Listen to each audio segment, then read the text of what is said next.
प्रति मिनट रामधारी गुप्ता, प्रतिलेखन संख्या 5-6। Ready, last ready, start. उपाध्यक्ष महोदय, वित्त मंत्री को देश की आर्थिक स्थिति और निर्धनता के संबंध में जितनी जानकारी प्राप्त होती है उतनी किसी अन्य मंत्री को संभव नहीं होती।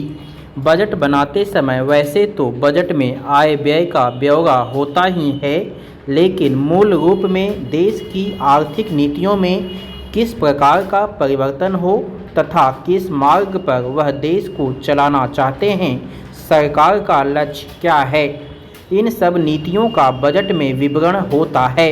हमारे वित्त मंत्री चाहे जिस पद पर भी रहे हों, चाहे वे मुख्यमंत्री रहे हों या केंद्रीय सरकार में रहे हों, उन्होंने शानदार काम किया।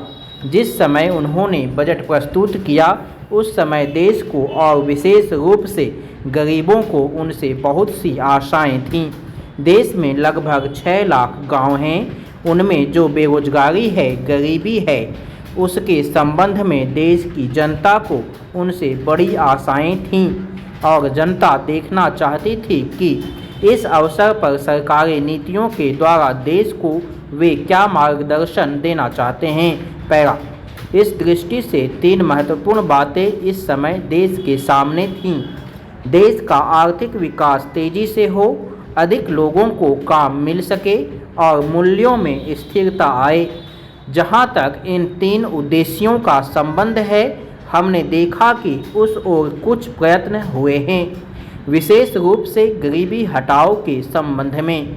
इस देश में जो चर्चा चल रही है, इस बजट में कुछ सीमा तक उसका उल्लेख मिलता है, क्योंकि जितने भी प्रत्यक्ष कर लगे हैं वे ज़्यादातर धनी लोगों पर और विशेष रूप से शहर के लोगों पर लगाए गए हैं। इस तरह से जो एक प्रकार की आर्थिक असमानता हमारे देश में चल रही है, उसको दूर करने का प्रयत्न अवश्य किया गया है। पैरा।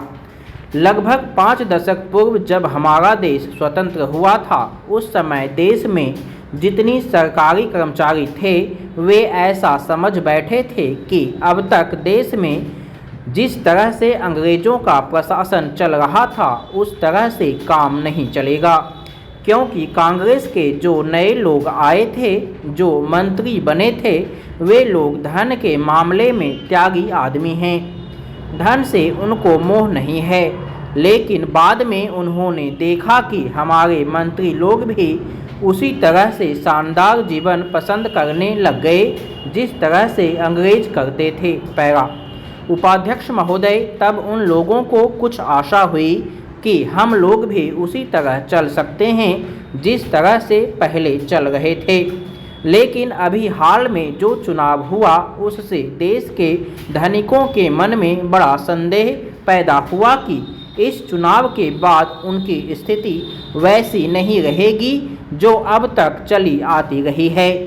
गरीबों और अमीरों के बीच में अब तक जो बहुत बड़ा अंतर चला आ रहा था उसको अब तेजी से दूर करने का प्रयत्न किया जाएगा। श्रीमान, मैं आपका बहुत ही आभारी हूं जो आपने सदन में चालू वर्ष के बजट पर अपने विचार प्रकट करने का अवसर दिया है।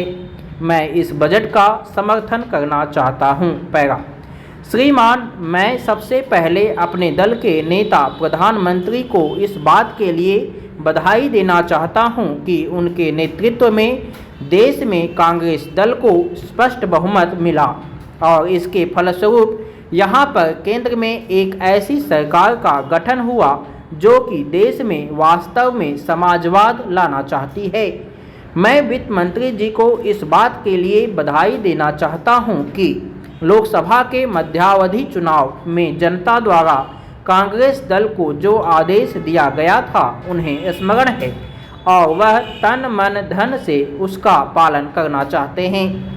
वह आदेश था देश में सामाजिक और आर्थिक विषमता दूर करने का, देश से गरीबी, बेकारी और बेरोजगारी को हटाने का और देश के जो पिछड़े हुए हिस्से हैं उनका पूरा विकास करने का।